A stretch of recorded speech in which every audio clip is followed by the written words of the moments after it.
You need to pass the Praxis Core Math 5733 exam, right? Well, I want to show you a study tool that can be customized specifically for you. Welcome to the Praxis Test Prep channel. I'm Elizabeth, a test prep expert with Study.com. We're the only official test prep partner of ETS, the people who make the Praxis tests.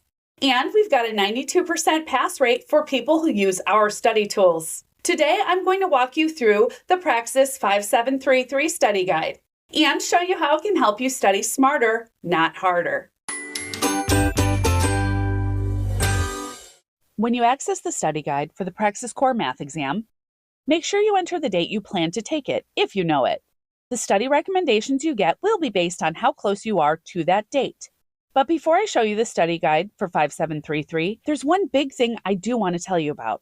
The great thing about Study.com is your subscription gives you access to all the Praxis study guides. For example, if you're wanting to teach high school and you're in a state that requires the Praxis Principles of Teaching and Learning 7 to 12 or 5624, you can prep for both exams with no extra cost. All right, let's get into this. You'll see the study guide list the sections just like they're structured on the test. The practice questions are divided by the exact same topics within each section. Here we've got number and quantity, data interpretation and representation with statistics and probability, and algebra and geometry. These are all going to start out locked until you either start practicing or take an initial assessment. Study.com's adaptive program will always start with a recommendation at the top to unlock your study plan with a 30-question practice test. You don't really have to do this, though. If you know what you need to review, you can just jump right into lessons or select the topics you want to practice. On the left side, you've got some options here. You can go through everything in the course. You can create your own custom practice by mixing and matching topics you want to review. You can take a full-length practice test, and you can get all the information about the exam, like number of questions, how long you get, topic reviews, things like that. This study guide lets you control how you prepare for the exam.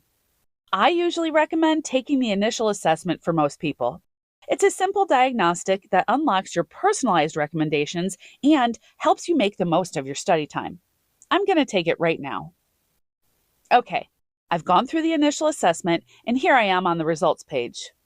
Whoa, I missed a lot, but this lets me really show you the power of this study guide. On this results page, I can see all the questions with an explanation for the correct answers. I can filter to just see the questions I got wrong, and I can also see how I scored on each section. Reviewing questions you missed is a great strategy for really cementing that information so you get it right when you see the same type of questions on the test. In the results here, you have a few options. You can try again or jump right into practice on the weakest section. You can also check out your personalized study guide to understand your overall prep plan. Let's go there now. The study guide is where you'll really see the magic of the adaptive program at work. It's divided into categories. First up are quick wins. These are topics where I did pretty good. I need a little more practice to shore some stuff up, but I have a decent grasp of the basic material. Next, I see almost there. These are sections I did a little worse on and need some additional practice. As I answer questions correctly, these topics move into quick wins. If I was really struggling with something, it might move down to a section called deep learning. For anything that shows up there, check out the lessons rather than to just do more practice right away. It'll let you jump into the video lessons on those topics to learn the things you might not know really well. Then you can get back to more practice. Now, sometimes the initial assessment won't have questions for every category. In that case, you might see a few sections labeled Practice to Unlock. You can click on those to do some practice, and afterward, they'll fit within your study plan.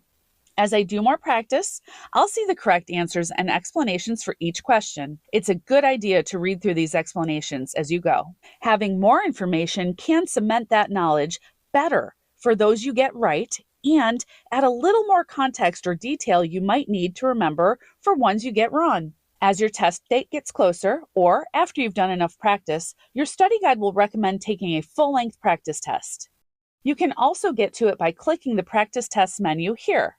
I know it's a big time commitment, but I strongly recommend carving out the time for at least 2 full-length practice tests before your actual exam. It's really important to test yourself on a full, authentic exam to see how you do in a sustained setting. After your practice test, your recommendations on your dashboard will reset and point you toward additional learning or practice in your weakest areas. Looks like I learned quite a bit, but need a little more practice to get proficient. This is going to make it a lot easier to study for your Praxis 5733 test. This is studying smarter. So what are you waiting for? Get started today to set yourself up for success and become part of the 92% of people who pass their exams using study.com. Like this video and subscribe to this channel for a lot more help getting ready for Praxis tests. Thanks for watching. Happy studying.